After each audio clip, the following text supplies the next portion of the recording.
vamos dar início às atividades oficiais públicas do Instituto de Cultura Espírita do Brasil, o ICEB, a Casa de Deolindo Amorim, Jorge Andréia, presidente de honra, e todos os demais bons espíritos que não só fundaram, mas que continuaram ao longo de mais de meio século orientando, sustentando o ICEB. E agora eles estão retomando também esses cuidados em tempos pandêmicos, e eles estão recuperando também esse ritmo.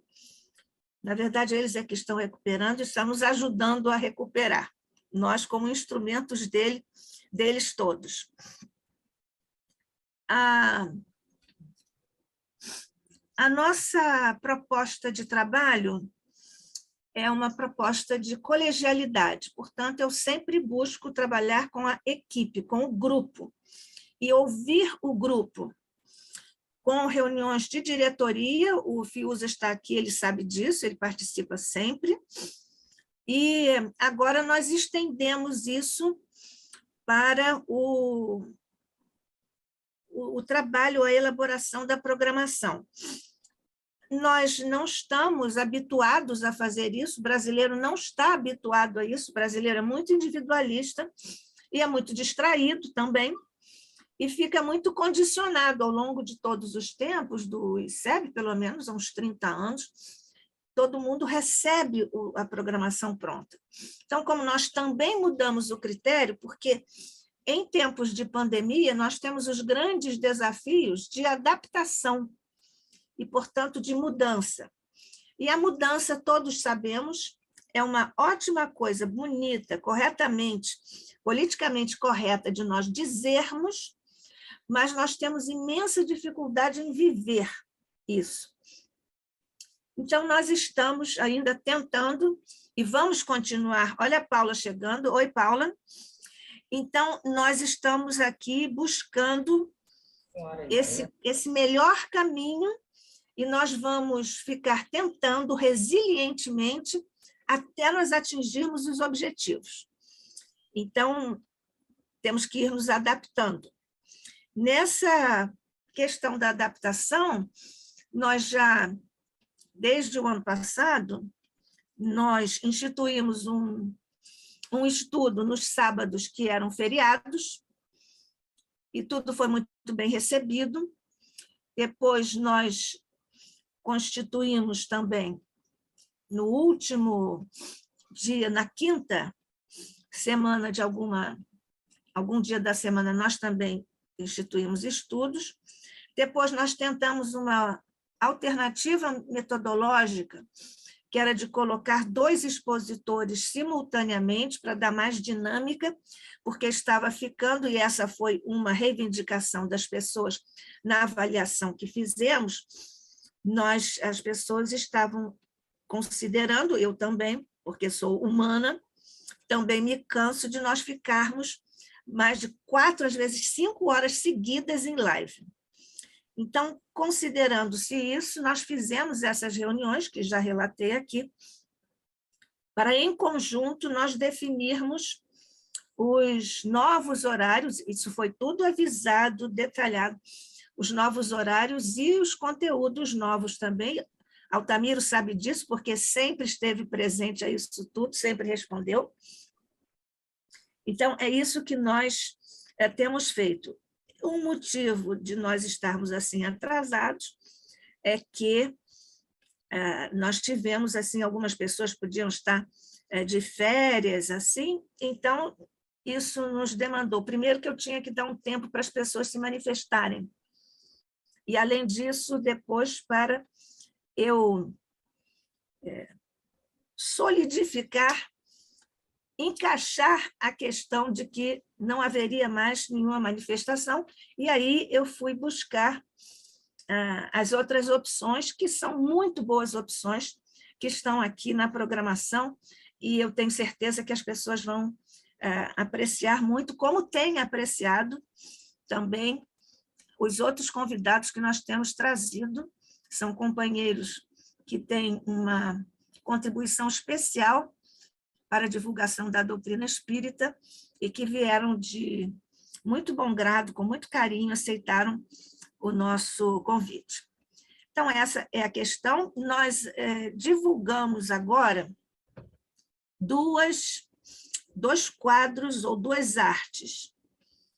Bom, a primeira vez foi uma manifestação minha explicando essa processualística que nós indicamos agora, inauguramos agora. Depois existe um quadro com o critério. Primeiro, a primeira referência é o tempo. Então, nós temos pelas datas os respectivos temas e expositores. Mas, pelo critério do tempo, da data, nós não podíamos ver a proposta conteudística, a proposta de conteúdo de cada expositor. Então, nós fizemos uma outra arte, que é aquela que está em verdinho aí. Fátima também está na loucura pelo verde. Então, ela colocou aí pelos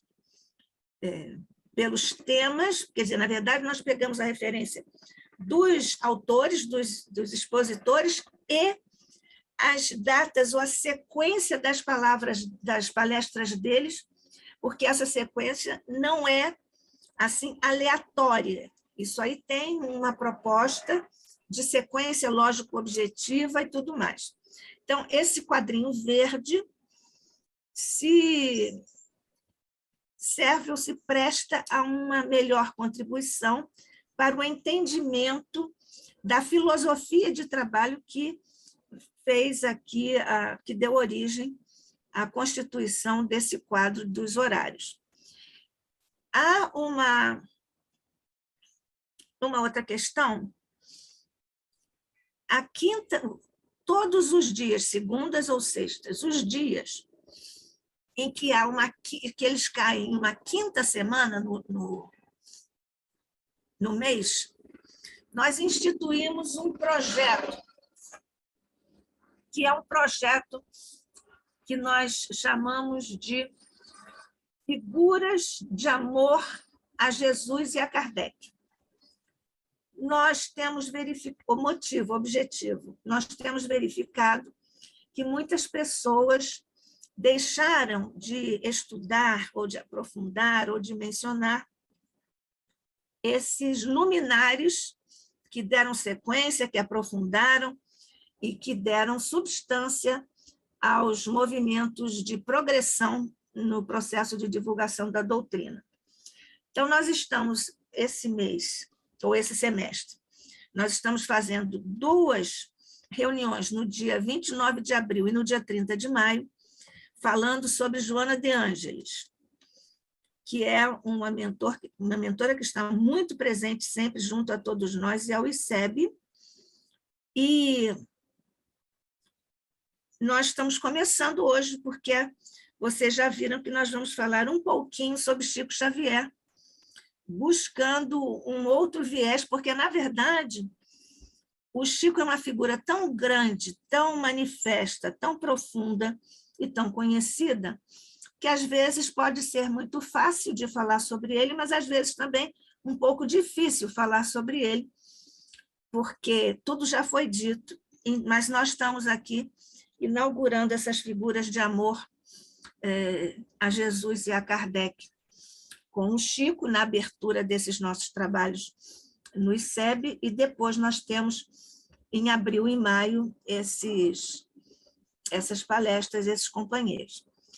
No sábado, para não dizer que não falamos de flores, para ninguém ficar chorando porque não temos nada no sábado, em primeiro lugar, nós temos as aulas regulares de Esperanto com o Altamiro, que está aqui, de 10 às 11. E depois nós temos 2 mini-seminários no dia 2 de julho, com o Paulo Henrique de Figueiredo, que vai trazer para nós o trabalho dele de fôlego, chamado Autonomia, e depois, no dia 9 de julho, vem o Jorge Pio falar sobre saúde integral, uma visão espírita. O Altamiro pode falar mais sobre essa questão do Esperanto agora, nesse novo tempo. É um tempo de experiência, né? Sim, nós estamos todos experimentando. Porque nós vamos, eu acredito que nós tenhamos um grupo de pessoas muito reduzido, né? Eu estou pensando que venha mais, mas pelo que eu tenho percebido, o grupo vai ser reduzido. E nós vamos montar um trabalho voltado para essas pessoas, que algumas talvez estejam começando, outras já têm alguma experiência. Eu vou ter que, como diz na gíria, me virar nos 30 para fazer alguma coisa que compense para aqueles que venham, né? Contamos com o Fiuza, contamos, a Joalina já garantiu. Joalina é de sempre, né? Joalina é de sempre. O Hegel, ele disse que depende do horário, mas vamos conversar com ele ainda, mais uma vez, e vamos tentar. Falou com a Dalva? Falou com a Dalva, não? Não consegui falar com ela pelo telefone, mas vou continuar tentando. Eu estou com o telefone dela, que você me passou, e vou continuar tentando. Né? E ver se o problema dela também for horário. De repente, se for o caso, a gente até faz um ajuste no horário. Não sei se o seu pensamento em relação a isso. Não, você pode fazer, pode fazer. Um grupo, pode fazer. Né? Eu acho que nós temos que experimentar. Exato. Nós não podemos ficar fechados em uma coisa se ela não está dando certo, se ela não está atendendo, porque o objetivo não é atender a nós, é atender ao objetivo da instituição, claro. No caso aí é da divulgação do Esperanto. Então, exato, nós temos que nos adaptar, né? Exato. Então, nós podemos sim rever tranquilamente esse horário, podemos, nenhum problema. Sábado que vem, a minha intenção é conversar com as pessoas que estejam, e mesmo com aquelas que não tenham vindo, mas que eu tenho esperança que venham, se em outro horário daria para ser mais acessível para eles, né? No caso do Hegel, por exemplo, né? Você pode consultar as pessoas, nós mudamos isso. Aliás, esse horário, na reunião, você mesmo propôs, não foi? Foi. Você mesmo propôs. Mas pode continuar propondo de acordo com o grupo. A gente tem que trabalhar com o grupo e não contra o grupo. Exatamente. Pronto, terminou a tua informação? Com certeza, tá bom. Com certeza. Eu acho que também já disse o que era interessante de se dizer. Se alguém tiver alguma colocação, alguma pergunta, pode fazer.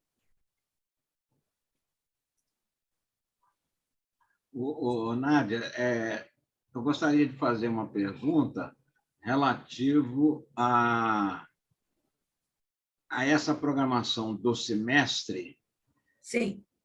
Caso dentro do semestre ocorra alguma modificação com relação à possibilidade de voltar à palestra presencial, você acha que você conseguiria, com esse programa, fazer adaptação para um horário presencial? Porque, mesmo mudando para presencial, eu acho que esse horário ele estaria bom, assim, com algumas modificações, mas a ideia de dividir em dois dias da semana foi uma ideia muito boa, e isso pode permanecer na palestra presencial.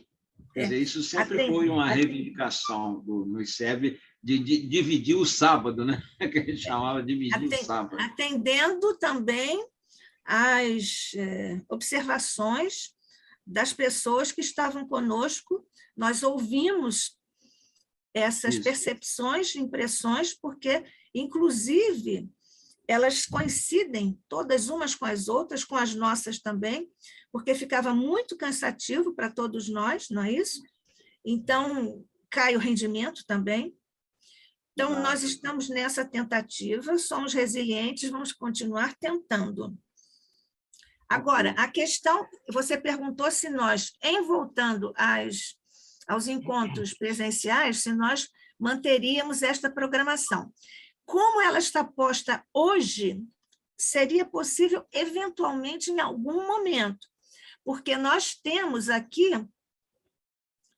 nós temos 2 companheiros do Rio Grande do Sul, o Vilmar Alves Pereira e o Teltz Cardoso Faria, eles são do Rio Grande do Sul. A Gorete Newton é da Suíça. O Luciano Klein Filho é do Ceará, ele é presidente da Federação Espírita do Ceará. Deixa eu ver se tem mais gente aí que não é do Rio. É possível que... Acho que são esses, os estrangeiros do ICEB do Rio, mas, enfim, na verdade, se houver presencial, eu acho que nós fazemos, como está na moda dizer, híbrido, porque também considero que a live veio para ficar. Vai ajudar, vai ajudar. Por mais de um motivo, né? Por mais de um motivo. Então, nós, se for o caso, nós voltaremos ao presencial, mas não porque uma pessoa da estrutura do Estado no sentido geral, né, em todas as instâncias administrativas, disser que vai assinar um decreto, né, que é aquela história, né, tem que combinar com o vírus.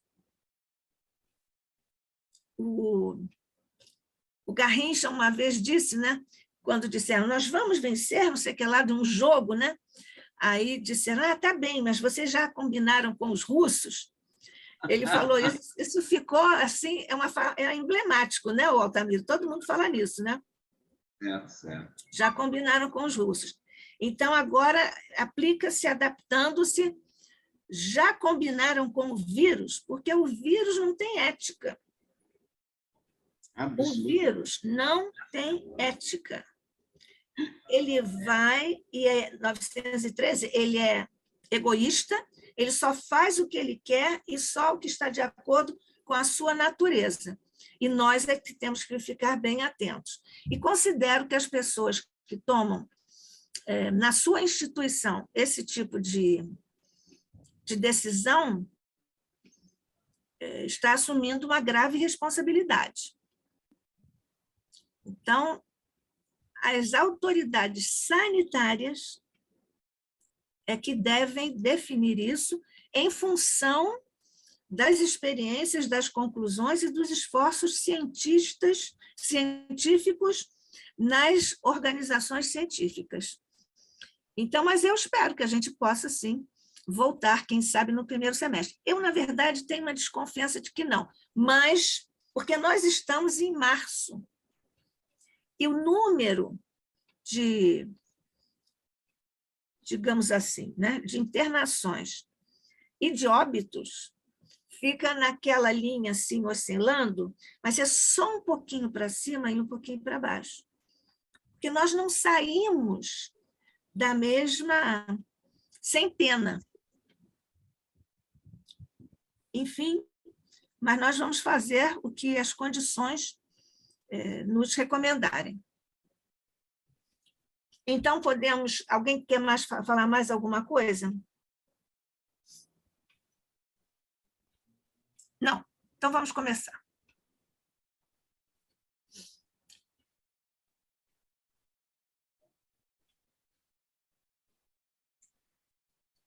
Jesus amado, eis-nos aqui, querido amigo, para agradecer-te a oportunidade de aqui estarmos na condição em que estamos. São tantos os desafios, mestre, que agora se desdobram diante de nossos passos, de nossas vistas, de nossos raciocínios, mas tudo anunciado pelo teu coração.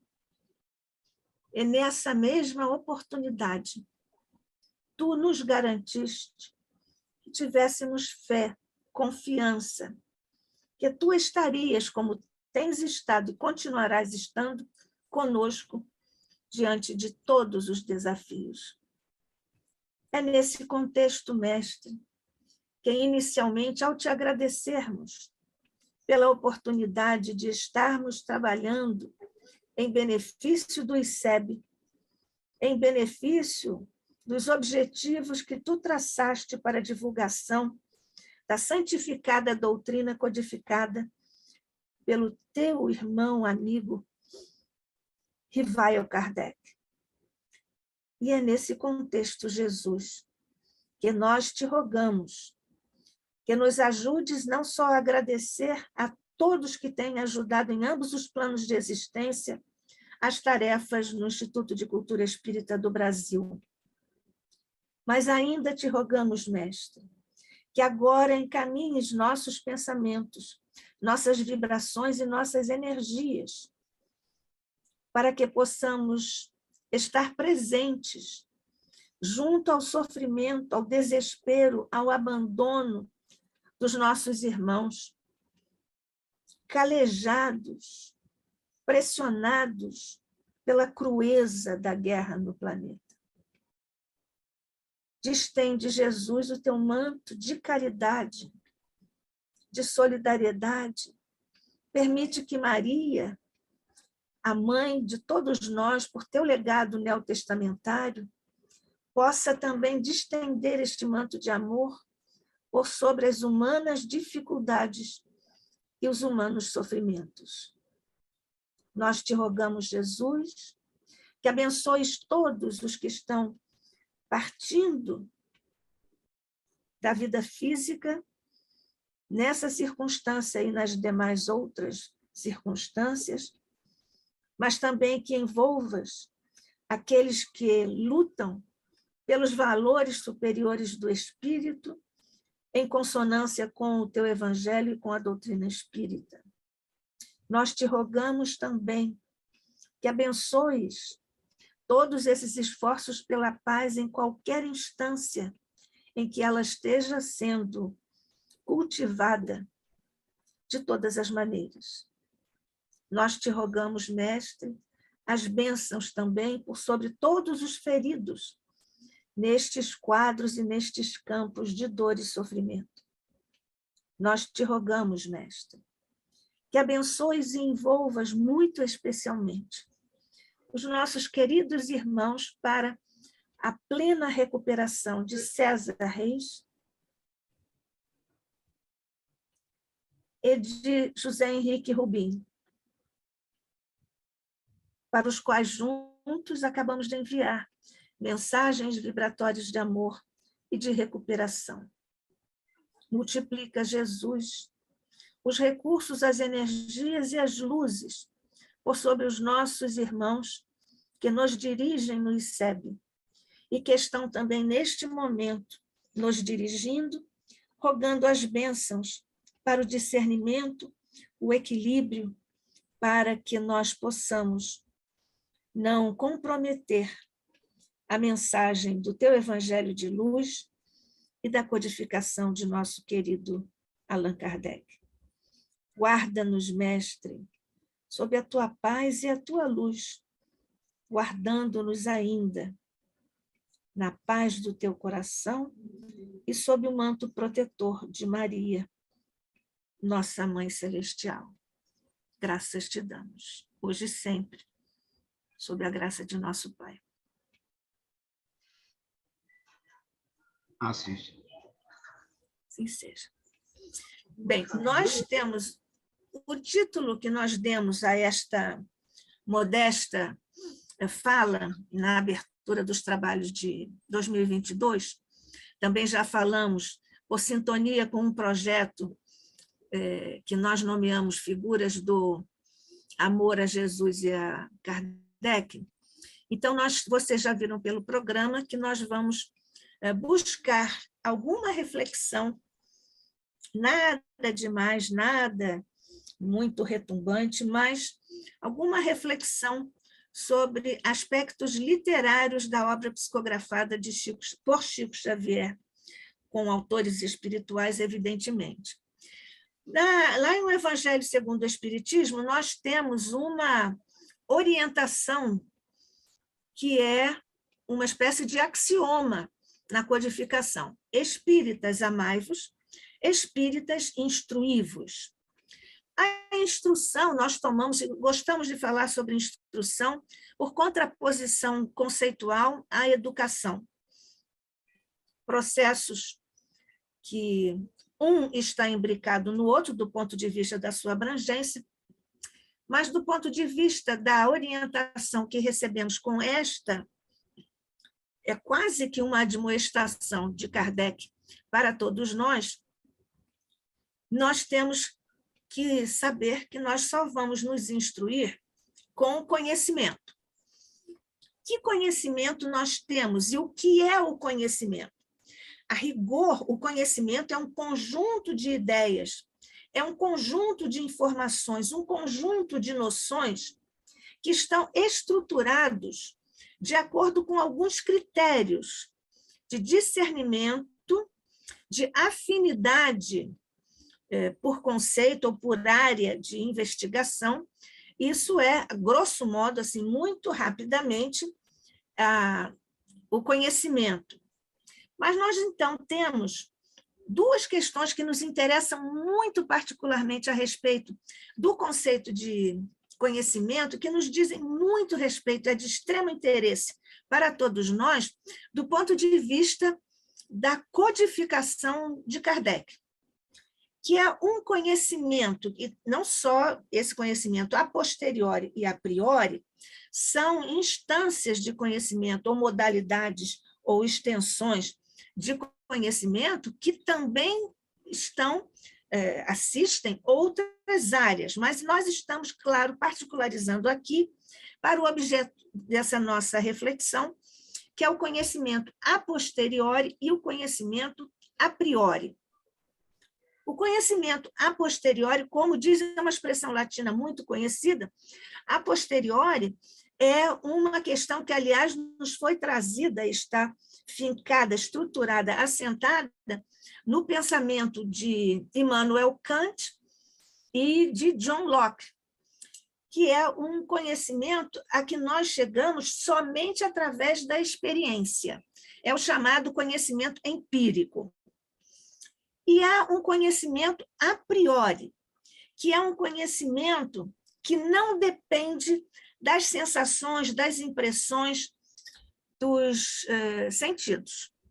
Então, nós temos um conhecimento de que pode haver mudança nessa forma humana de apreensão do conhecimento. Afinal, quais são as vias através das quais o ser humano tem acesso ao conhecimento? Em primeiro lugar, digamos assim, através dos sentidos, que é esse empírico, e de que fala o Kant, de que fala o John Locke, e também o outro, e aí nós temos o sentido. Isso é muito importante também para a doutrina espírita, para a codificação. Nós temos o conhecimento pela experiência sensorial e temos o conhecimento pela via da razão, que também está posta aí pelo Kant, que é um extraordinário pensador que, do século XVIII, a partir dele, inovou toda a ciência e toda a filosofia na Terra. E aí nós temos o Kant novamente e o Descartes, lá na França, porque aí nós temos o Kant e o John Locke na Inglaterra, para o empírico, e o Kant e o Descartes para o a priorístico, ou a priori, na França. O que quer dizer isto?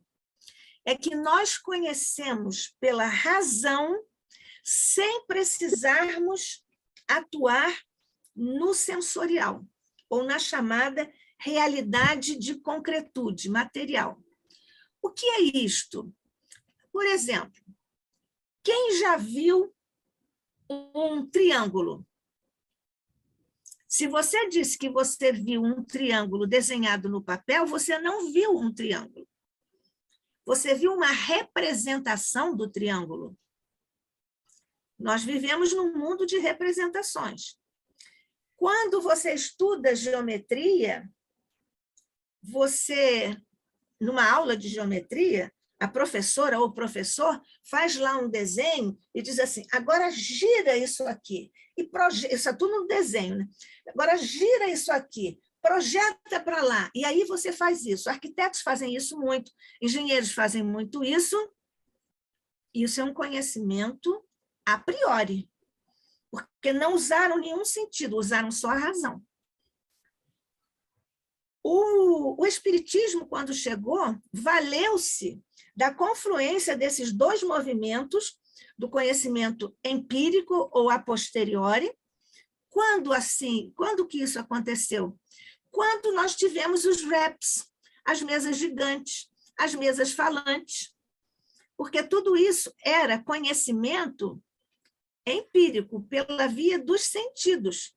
Ouvir, ver, tocar, enfim.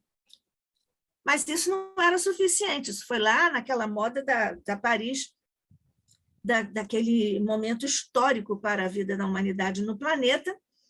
E, do outro lado, nós temos o trabalho da razão, que também veio trazer este conhecimento, porque há muitas coisas que nós hoje, mesmo estudando todo o conhecimento espírita de que nós já estamos dotados, nós ainda acreditamos em muitas coisas só pela razão. Determinadas questões e levantamentos de determinados, por exemplo, sistemas do universo, da vida no universo, nós chegamos a isso pela via da razão. Os químicos, aquela tabela química foi completada porque alguns químicos foram fazendo uma análise da ocorrência dos espaços entre um e outro elemento químico, então eles concluíram, levantaram a hipótese, isso tudo na cabeça, na razão. Aqui deve haver um elemento químico, aqui deve haver um elemento químico, e havia, o tempo disse que havia. Então, essas são as realidades de razão, e esse é o conhecimento de que nós, aqui no Espiritismo, estamos já nos beneficiando. Mas é preciso que nós entendamos essas questões para nós analisarmos agora a natureza do conhecimento espírita. Nós já vimos que é pela via do empírico e do racional, né? Ou do racionalista. Então, por essas confluências, nós chegamos à doutrina espírita codificada por Allan Kardec. Isso tudo, para nós dizermos, que nós aqui estamos dizendo que é o conhecimento, pela via daquilo que os gregos clássicos chamavam, e até hoje nós chamamos junto com eles, de episteme, que significa conhecimento. Então, nós construímos o conhecimento espírita pela natureza da pesquisa, da investigação, da episteme, do conhecimento das coisas mais a fundo. Porque os gregos tinham a episteme, que é conhecimento, por aí conhecimento epistemológico, e tinham doxa. Platão fala muito disso. O conhecimento, através da doxa, não é conhecimento. Doxa quer dizer opinião. Então, cada um pode ter uma opinião, mas os gregos não reconhecem isso, e nós também não reconhecemos como sendo conhecimento. Então, esse tipo de conhecimento, suposto conhecimento da opinião, daí nós precisarmos cada vez mais nos centrarmos no estudo de Kardec, no estudo das obras subsidiárias de médiuns, nós vamos falar sobre isso daqui a pouco, que dizem respeito e acabam sendo centradas e reforçando os elementos, o conhecimento epistemológico das obras básicas. E depois das obras subsidiárias, quando nós chegarmos ao Chico. Desse ponto de vista, então, nós temos que precisamos estudar mais e voltar às figuras que estruturaram e desenvolveram e desdobraram o trabalho de Kardec, não só nos seus contemporâneos, como Leon Denis, Gabriel Delane, Gustave Gelé e todos os outros, porque nós estamos esquecidos dessas criaturas. Às vezes, nós ouvimos pessoas falando de espiritismo e não falam de Jesus. Quase não falam de Kardec, mas opinam o tempo todo. Nós não precisamos opinar, nós temos que estudar. E depois, quando nós estudarmos e sabemos que nós temos que estudar pela episteme, pela investigação, aí nós podemos dizer alguma coisa. Eu tenho uma dúvida, eu suponho que isso seja assim, mas você tem linhas argumentativas que sustentem a sua propositura e você não está desdizendo Kardec.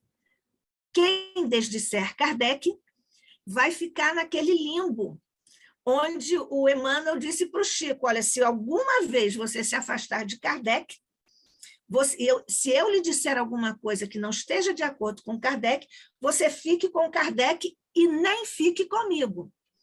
Que é exatamente isso que nós precisamos preservar. Por isso, nós estamos iniciando esse projeto com as figuras de amor a Jesus e Kardec, porque são de amor aos ensinamentos do Mestre Jesus e aos ensinamentos do Espiritismo, que evidentemente ratifica a missão e a informação do Evangelho. Então, é sob essa perspectiva que nós precisamos meditar sobre a natureza do conhecimento espírita. O que é isto? A natureza do conhecimento espírita, com base nessa linha de investigação, tem um caráter ou uma instância filosófica, científica, consensual é muito bom nós lembrarmos disso, e dialógico. Vamos começar pelo filosófico, que é o óbvio. Por que nós dizemos, em primeiro lugar, o filosófico? Porque a doutrina espírita, que às vezes é nomeada assim, o espiritismo é ciência, filosofia e religião. Não. A doutrina espírita é filosofia. Kardec, sob a supervisão dos espíritos superiores, lá no frontispício do Livro dos Espíritos, disse filosofia espiritualista. Então, o espiritismo é filosofia de comprovação científica, porque a ciência muda, é próprio da natureza da ciência mudar. Por isso que lá, na Gênesis, capítulo 1, item 55, está lá, o espiritismo incorporará tudo que a ciência vier a comprovar pelo rigor científico. Isto significa que vai mudar. Ora, se mudar como essência o espiritismo, ele não é filosofia. E está errado o que Kardec colocou no frontispício do Livro dos Espíritos. Nós temos que ficar com Kardec. Então, nós temos que é de comprovação científica, e a cada hora que avança a ciência, nós vamos vendo como o espiritismo vai sendo comprovado cientificamente. Não é? Com novas teorias, com novas investigações, com novas descobertas, e de consequências morais, ou, se quisermos, consequências religiosas. Porque o próprio Kardec, em muitos momentos da codificação, ele disse que é religião, mas é uma religião, ele próprio faz em muitos momentos essa ressalva, é uma religião que não está assentada nos mesmos moldes teológicos das outras linhas, das outras vertentes religiosas. Então, é uma religião, já começa pela fé, que é raciocinada. Por isso que nós temos aquela história do conhecimento a priori. Primeiro, como é que eu vou acreditar nisto? Primeiro, eu tenho que pensar nisso, usar a minha razão para isso. Então, é filosófica, né? A natureza do conhecimento espírita é filosófica. Depois, ela é científica, acabamos de falar sobre isso. Ela é consensual. O que é o consenso? É muita gente chegar à mesma conclusão. Kardec escreveu que ele recebeu informações de vários médiuns que não se conheciam, e na época não havia internet nem nada, não se conheciam, e ele recebeu vários cadernos psicografados com identidade de conceitos. Então, ele tirou o consenso, aquilo que era do senso que estava predominante em todas as outras propostas, ou opiniões, ou textos, ou psicografias. E ele é dialógico. Dialógico, por quê? Porque o Espiritismo, se nós estivermos atentos à leitura da estrutura das obras de Kardec, como ele próprio estruturou, montou a sequência de capítulos, títulos, etc., nós vamos concluir, também por consenso, porque identificamos neste capítulo, aqui neste também, e nesta obra, é consensual, mas é também dialógica, porque o Espiritismo, com Kardec, abriu diálogo com todas as áreas do conhecimento da contemporaneidade. Por isso que nós encontramos informações de física, de química e tudo na codificação. Então, é exatamente essa metodologia que nós implantamos na revista Cultura Espírita, e deu bastante certo. E a dar, claro, porque é o método de Kardec. Nós fomos felizes porque, apesar das nossas limitações, nós seguimos o Kardecinho e foi dando certo. Então, essa é a natureza do conhecimento espírita. Então, nós já estamos vendo que há uma série de questões que nós precisamos ver, e para nós termos a possibilidade de nos valermos ou de darmos sequência e consequência a esse conjunto de informações, nós precisamos ter um instrumento. Qual é o instrumento? É o livro. Por isso que a codificação está em livros. Por isso que os evangelhos, a mensagem de Jesus, está em livros. Mas antes disso, o livro é um instrumento para o indivíduo chegar a algum conhecimento, algum tipo de conhecimento, ou algum nível de conhecimento. Então, nós temos, desde lá tempos recuados, nós temos as tábuas de Moisés, são um livro, não é? Porque atende à natureza do livro. Nós temos as tábuas de Moisés, nós temos a Torá dos judeus, nós temos os Upanishads, o Bhagavad Gita, lá na Índia, nós temos os evangelhos, já citei, mas só para a gente fechar, né? E os livros da codificação. Esta é a instrumentalidade para nós termos acesso ao conhecimento, é através do livro. Quando nós temos os livros publicados, eu prefiro em tinta, viu? Devo aqui dizer que meu coração chora quando a gente faz tudo pelo e-book, mas o momento é adaptação. Mas vamos lá. Sempre que está impresso um livro, nós já acabamos de falar de livro que ficou impresso na pedra com Moisés, nos papiros lá dos egípcios, que também são uma forma de caderno, né, de livro. Então, nós temos essas várias formas de grafar ou de imprimir a mensagem, o conhecimento, e aí nós temos literatura. Nós temos literatura mediúnica e literatura espírita. Haverá alguma sutileza conceitual entre isso, entre essas duas digamos, desses dois conceitos, sim.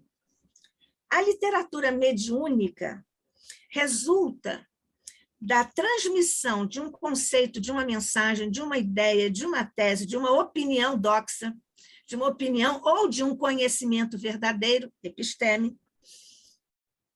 E aí nós temos também a questão, aproveitando só a oportunidade, existem informações mediúnicas que são fake, portanto, que elas vêm de doxa, de opinião, mas outras vêm de episteme, que são os grandes, esses que estiveram junto de Kardec, que nós até já mencionamos aqui, e os nossos aqui, o Chico, o Divaldo, o Raul, e outros médiuns muito conceituados, muito sérios. Enfim, nós temos uma literatura mediúnica que pode ser espírita e não espírita, porque nós sabemos que a mediunidade acontece em toda parte, por todos nós.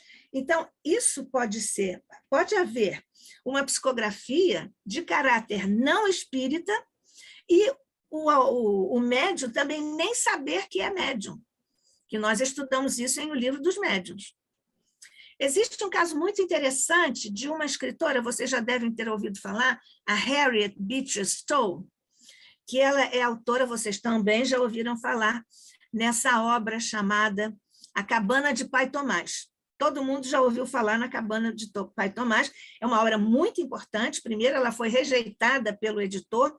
Muitos tempos depois, ela foi aceita por um editor que, logo na primeira edição, eu não sei se foi nos primeiros meses, ela vendeu milhares de exemplares. E esta obra é tão importante porque ela foi digamos assim, um empurrãozão para ajudar na abolição da escravatura nos Estados Unidos, que é a Cabana do Pai Tomás.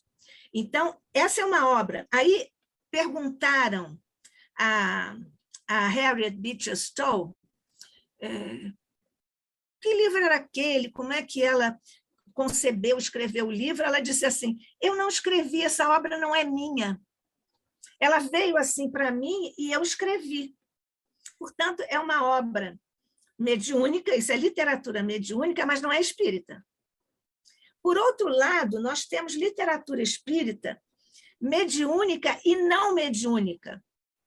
Quando você tem, evidentemente, através de um médium, uma informação de uma entidade desencarnada, é o clássico, né, para a literatura mediúnica espírita, mas também nós temos obras que estão de acordo com os postulados de Kardec na codificação e que não são pela via mediúnica. Muitos autores, estudantes da doutrina espírita, escrevem sobre esses postulados, mas não o fazem pela via mediúnica, pelo menos propriamente dita. Porque quando nós fazemos essa construção de uma obra, nós podemos também estar, de uma certa forma, nos favorecendo da via mediúnica, mas através da inspiração, que alguns de nós podemos sentir, mas nós nem sabemos muito bem. Às vezes nós vamos ler uma parte de um livro nosso e nós não lembramos, assim, eu não lembro de ter escrito isso. Isso me acontece. Eu pego um livro, uma parte de algum livro meu, às vezes porque eu quero fazer citação de mim mesma, vou colar de mim mesma, mas eu não lembro de ter escrito isso.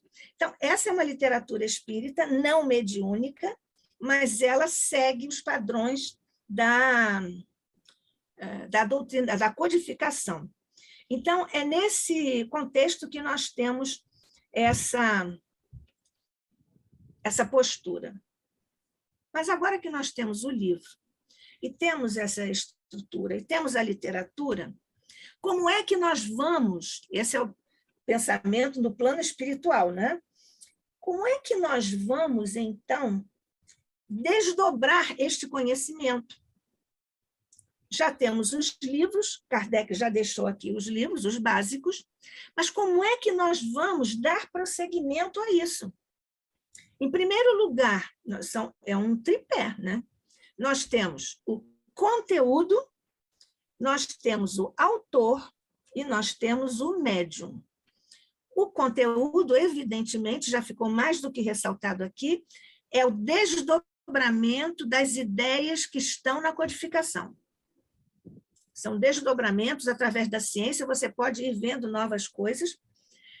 Depois, o médium, e aí você tem uma questão grave, né? Depois do conteúdo, você tem o autor e o médium, que praticamente na literatura mediúnica ficam assim muito unidos, né? Então, o autor espiritual tem que ser um autor de seriedade comprovada, e lá, como está no final de O Livro dos Médiuns, nós submetermos toda a produção mediúnica aos crivos, aos critérios. Kardec, muito didaticamente, nos ensina, lá no final de O Livro dos Médiuns, a identificarmos, ou pelo menos a termos instrumental, ferramentas para identificarmos isso. E, evidentemente, que depois nós temos o médium, que também precisamos conhecer. Como é que você conhece um médium? Nós não conhecemos todo mundo, nós nem conhecemos a nós mesmos muito profundamente, só Jesus é que é mais íntimo de nós mesmos, de nós do que nós mesmos. Mas, enfim, viva Sócrates, que continua ecoando no inconsciente coletivo da humanidade, aquele homem, conhece-te a ti mesmo. Esse autodescobrimento, esse autoaperfeiçoamento, autoconhecimento qualquer, mas tem que ser na linha do episteme. Porque se for autoconhecimento na linha de doxa, eu me conheço, sou bem bonito, sou jovem, sou elegante e sou modesto. Esse é o autoconhecimento negativo com base na doxa. Mas não foi o que Sócrates disse. Sócrates disse que nós temos que nos conhecer profundamente e de acordo com a nossa realidade profunda, que é alguma coisa que nós vamos escamoteando assim, porque é difícil nós descobrirmos a nossa profundidade. Porque, de um modo, você veja quando você vai tirar uma foto, se você sabe que este seu ângulo é o melhor, como é que você tira as fotos e sai em todas elas? Assim. Não é? Ou se este é o seu lado favorito, porque ele é mais bonitinho, você sempre tira todas as fotos assim, desse lado. Coloca as outras pessoas do seu lado esquerdo para você sair assim. Isso é o autoconhecimento socrático de profundidade pela episteme e não pela doxa. Então, esse é um cuidado que nós precisamos ter, porque esse é o caminho para um processo obsessivo. Está dito, está lá no Livro dos Médiuns, nós todos sabemos. Então, nós temos essa questão, e os médiuns, que nós já citamos também nesse particular, temos aqui nomes expressivos, alguns não tão conhecidos no momento, mas estão aí em vários pontos do Brasil, com uma postura correta, isenta, honesta, consequente, produtiva, e que não estão conhecidos, não estão, digamos assim, na mídia do movimento espírita. Mas isso não quer dizer nada. Isso, às vezes, até prejudica. Por isso, os grandes não quiseram muita projeção.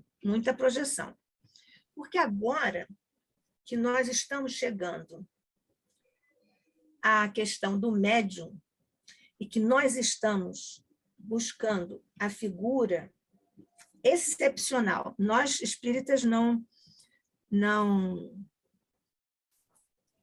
montamos uma santificação em torno dos médiuns, mas nós precisamos ser justos e reconhecer os valores surpreendentes que cristãos, espíritas, que são exemplificados, às vezes até às últimas raias, pelo Chico Xavier.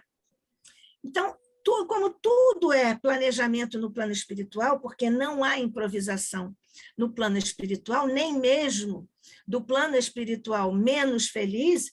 André Luiz tem lá na obra dele, Os Dragões, porque os espíritos que têm a mentalidade, o raciocínio, o intelecto muito desenvolvido, mas a moralidade nem tanto, eles continuam pensando muito e fazendo muito com o sinal errado. Então, falando de Chico Xavier, quando nós falamos, enternece-se o nosso coração, e eu duvido que, neste momento, nenhum coração aqui que esteja conosco deixou de se enternecer, porque a figura do Chico é enternecedora mesmo. E, do ponto de vista do planejamento, como é que se deu para o Brasil, porque o Chico está no Brasil, em primeiro lugar, por que Chico Xavier, que é o médium através do qual há o desdobramento do conhecimento espírita, da codificação, por que o Brasil?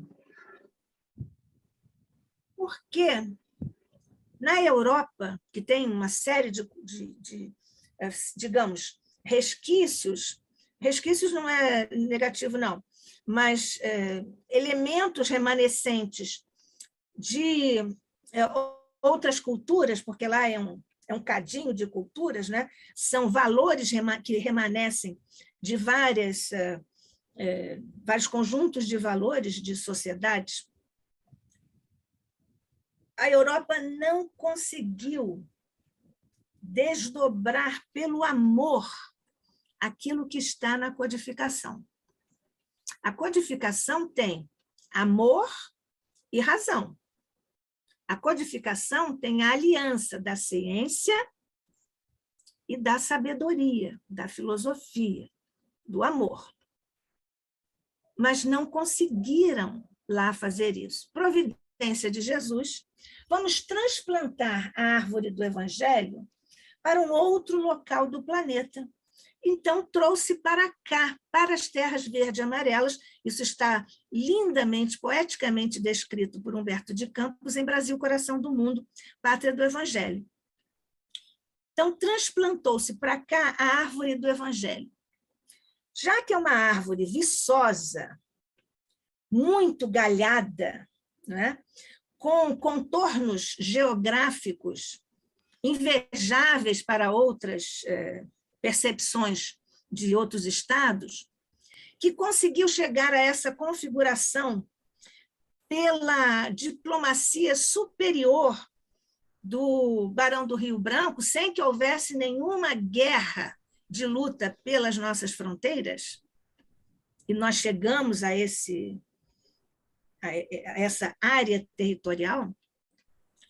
Mas como é que nós vamos fazer? Como é que nós vamos escolher os galhos onde os frutos serão mais abundantes, ou poderão ser mais abundantes? Naturalmente que, como nós chamamos e sabemos e nos referimos que o Brasil tem muitos Brasis na sua interioridade, então, analisando isso, supomos nós, o plano espiritual superior resolveu trazer para cá mensageiros da proposta de Jesus para 3 momentos ou 3 áreas que tinham as condições de fazer reverberar e multiplicar e florescer e frutificar a mensagem do Cristo através da codificação de Kardec. Para isso, encarnou no Rio de Janeiro Cair Barchutel, que foi para São Paulo criar a obra que nós todos conhecemos, para lá fazer frutificar. Encarnou lá no Ceará Bezerra de Menezes, que veio de lá para o Rio de Janeiro para estabelecer aqui, considerado o coração do Brasil, a FEB. E outros, claro, toda a construção da produção de Bezerra de Menezes, inquestionável. Mas havia uma outra coisa que precisava ser feita, E precisava, hein? E precisava de um recolhimento.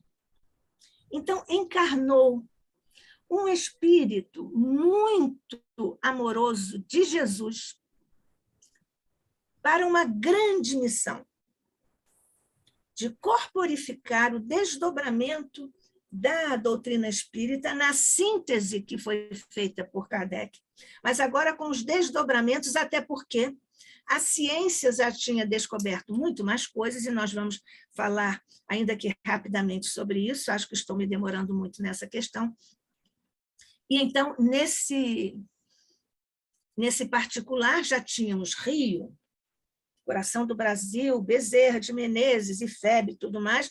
Lá em São Paulo, que é considerada também a área do progresso material, hoje está aí, existe uma outra área que propicia as condições espirituais e magnéticas para que um médium pudesse captar as influenciações e as ideias que seriam os desdobramentos da codificação.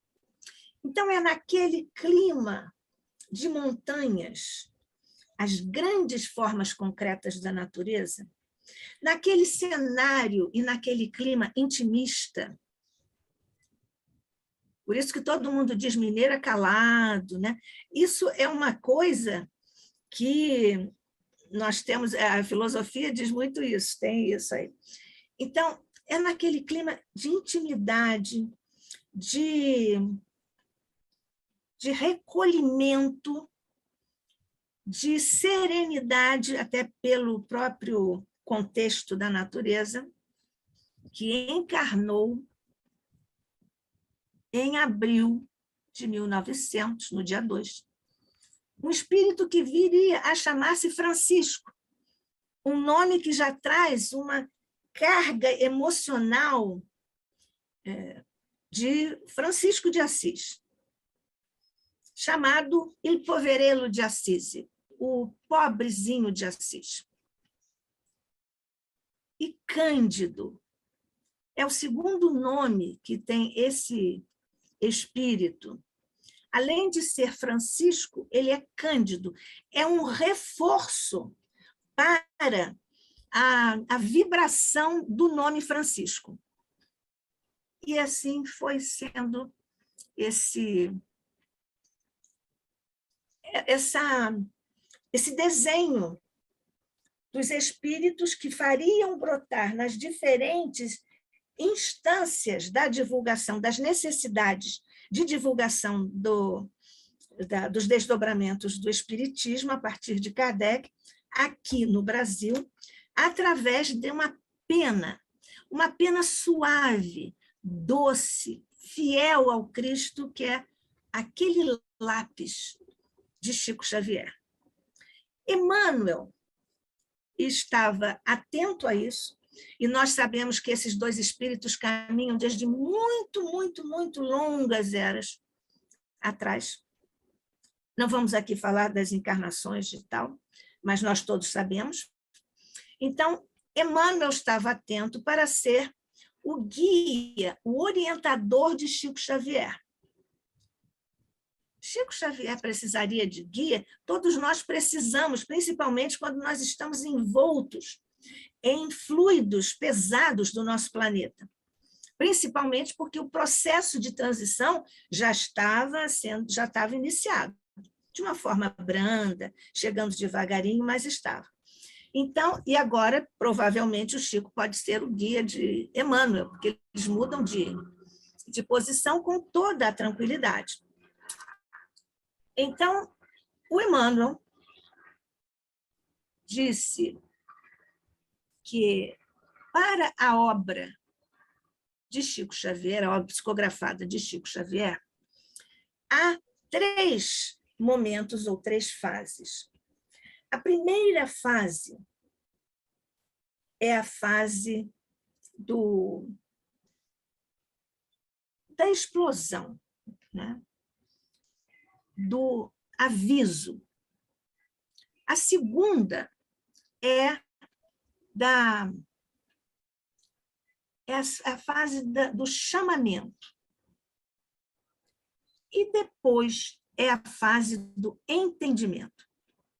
Então, quando nós temos essa questão do aviso, e nós vamos ver que coisa bem interessante, se nós quisermos estabelecer um paralelo pela coerência da programação do planejamento do plano espiritual, quando o plano espiritual forjou o planejamento para o lançamento da doutrina espírita, eles fizeram, primeiro, pelo conhecimento empírico, pelo sensorial, porque eram os REPs, eram as mesas gigantes, falantes. Depois é que foi um outro momento de buscar conhecer o que estava acontecendo, que estavam as mesas falando sem que elas tivessem neurônios, sistema nervoso, como foi dito, o Kardec perguntou. Então, esse momento de aviso chega também pelo impacto da mediunidade, que é o Parnaso da Além-Túmulo. Foi o grande impacto, porque um homem que não tinha nenhuma escolaridade nesta encarnação, mas que trazia, e por todo o contexto da sua obra e a variedade da sua obra, ele já trazia os elementos e as riquezas na sua bagagem intelecto-moral, porque o Chico não foi capaz de psicografar poesia, que é o gênero mais difícil, assim, na primeira encarnação. Não. Não é preciso. A poesia é muito sutil e é preciso que haja uma sutileza mediúnica. Já foi dito que o poeta é a antena do seu momento, do seu tempo. Mas nós vamos ver muito rapidamente quais são as características da poesia, em função da prosa. Então, quando nós temos o Parnaso, é preciso uma envergadura de adaptabilidade mediúnica, de precisão cirúrgico-mediúnica, se podemos dizer isso, para o mesmo médium psicografar Augusto dos Anjos, psicografar Carlos Gomes, psicografar os outros tantos, os românticos, Olavo Bilac, todos os outros, cada um em um estilo de poesia. Mas a poesia em si tem suas regras próprias, que são mais peculiares do que as regras da prosa, que são menos difíceis, digamos assim, de serem... as regras da prosa são menos difíceis do que as regras da poesia. Então, o Parnaso foi o grande impacto, o grande aviso. Estamos chegando. E chegaram e impactaram, como os espíritos impactaram Paris naquela época, claro, mutatis mutandis, guardadas as devidas proporções. Então, depois dessa fase, a segunda fase é a fase da chegada. Então, eles chegaram e se colocaram ali de uma maneira mais, digamos assim, mais enfática, mas mais arrumada, mais disciplinada, digamos, mais regrada, não é isso? Então, essa chegada está nas obras A Caminho da Luz, Brasil, Coração do Mundo, Pátria do Evangelho, nos romances épicos.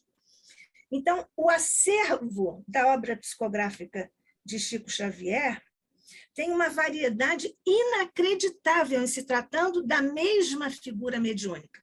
Então, é ali que nós temos poesias, temos prosa, temos contos, temos reportagens, temos trovas, temos romances épicos, temos reportagens, temos instruções doutrinárias, temos epistolografia, que são as cartas, uma arte de escrever cartas, lembrando sempre que a epistolografia de Chico Xavier só veio à lume quando ele já tinha mais ou menos 40 anos de exercício da mediunidade, para nós vermos como isso é delicadíssimo.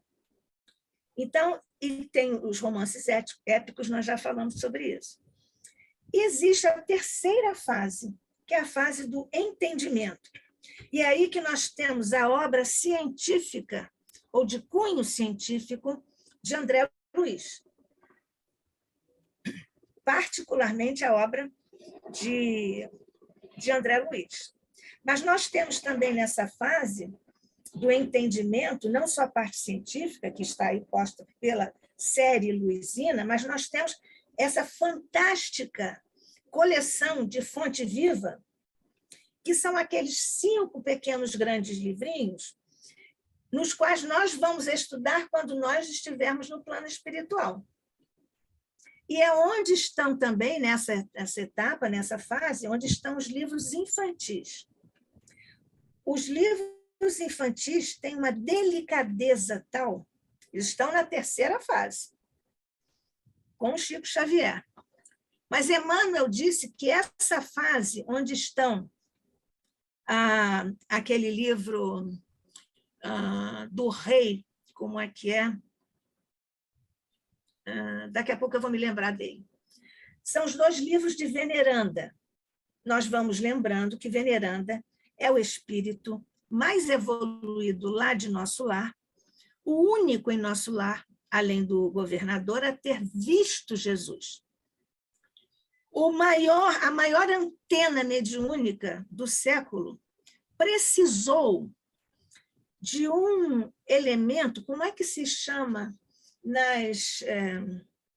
nas ruas, quando a eletricidade precisa de um equipamento para monitorar, equalizar a passagem da eletricidade. Está me escapando aqui agora o nome, mas, enfim, Chico Xavier, a maior antena mediúnica do século, não recebeu. Transformador seria? Isso, obrigada, Lília. É um transformador. Perfeito, perfeito. É exatamente isso. Chico Xavier, para psicografar Veneranda, precisou do transformador que foi o Emmanuel. Foi assim uma passagem para os livros infantis. E nós, desinformados que somos, aquele livrinho tão fininho, coloridinho, para criança. Quem escreveu aquilo foi Veneranda, o espírito desse nível, que precisou dessa providência, mas que teve a humildade de trazer isso. Então, é nesse momento que nós vemos a grandiosidade do papel da mediunidade de Chico Xavier. Não estamos aqui idolatrando, mas nós estamos fazendo uma análise da produção, não é? Conhece-se a árvore pelos seus frutos. O fruto de um médium, um fruto excepcional, vem de um médium excepcional. Não há como fugir a essa lógica, não é isso? Então, é exatamente neste contexto que nós temos essa obra, que nós já falamos aqui de vários estilos, e nessa variedade, nós temos o exercício da mediunidade, tanto do ponto de vista ou da exteriorização em prosa, como em poesia. Na prosa, nós vemos o tema das obras espíritas é um tema que, do ponto de vista da teoria da literatura, com desencarnados, né, com espíritos, com estruturas narrativas, com histórias de fantasmas, de casas assombradas, de sonhos, de figuras meio fantasmagóricas, meio demoníacas, do ponto de vista da teoria da literatura, isso seria uma espécie de gênero, né, que seria de terror. Mas, do ponto de vista espírita, é de uma realidade transpessoal, transcendental, e é exatamente por isso que nós temos, do ponto de vista da estrutura das obras, principalmente, digamos, dos romances, principalmente os valores constitutivos das estruturas dos romances, nós temos essas características da doutrina espírita que espantam até hoje os teóricos da literatura, porque consideram que isso é de terror. E são os fantasmas, né? É uma literatura de fantasmas, com essas estruturas narrativas. Um exemplo disso, da literatura norte-americana, é Henry James. O Henry James, também do século XIX, o Henry James ele tem uma produção nesse nível. Ele escreveu uma obra, aliás, é o primeiro livro dele, The Grey, A Romance, um romance. É um homem que vê uma série de coisas que nós conhecemos dos livros mesmo da literatura espírita, mas um homem desencarna, ele está numa casa mal assombrada, quer dizer, casa é assombrada, e aí já é mal assombrada, né? Porque sombra não é bom. Então, é uma casa assombrada, e ele está lá nesse próprio enredo em que ele está mergulhado, mas, de repente, ele mesmo se vê como fantasma.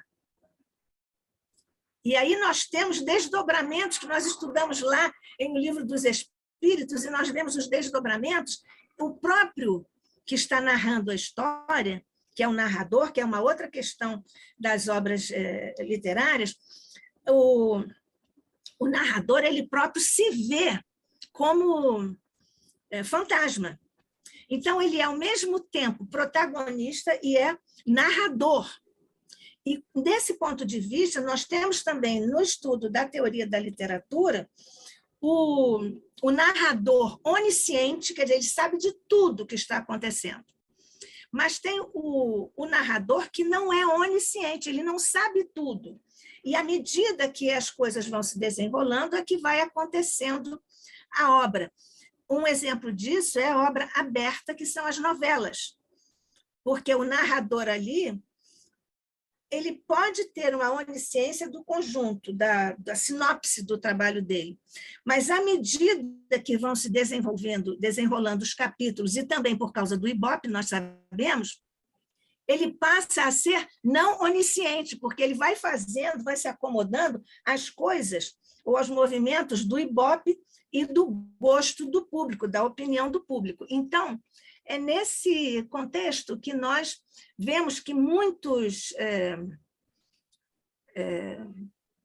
teóricos da literatura, particularmente a escola dos formalistas russos, essa escola de literatura ela tem uma preocupação para entender, para conhecer as relações entre a realidade, tal como ela se põe, e a realidade, o que é real em filosofia é uma coisa de imensidão, de profundidade, mas vamos considerar assim, o que ele considera?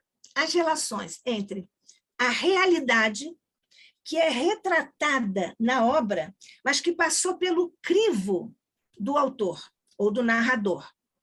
Então, os formalistas russos buscam muito identificar, estudar, aprofundar a relação que existe entre a realidade e as referências que essa realidade assume quando é trazida para a obra literária.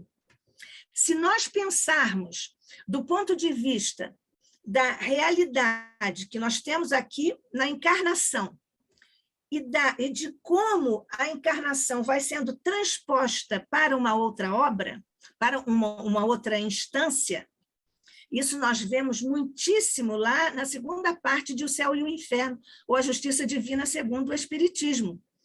A realidade que o espírito vivia e a realidade que ele transmuta para si mesmo e a realidade que está posta na comunicação mediúnica, a mesa mediúnica, isso é uma coisa, isso aí seria um prato cheio para os formalistas russos, se eles não fossem enlouquecer sem passar pelo conhecimento espírita. Então, é essa realidade que está posta nessas relações, a realidade literária e a realidade, digamos, entre aspas, real. Mas agora vamos falar um pouquinho sobre a poesia. É bom nós fazermos esse contraponto, porque nós vamos voltar um pouquinho para a prosa daqui a pouco. Vocês querem um intervalo? Quer um intervalo? Quer? O Fiuza quer. Os outros estão todos, o Altamiro também. Então, está. Então, vamos fazer um intervalo de 10 minutos? E, quando nós voltarmos, vamos falar de prosa e de romances épicos, os chamados romances históricos.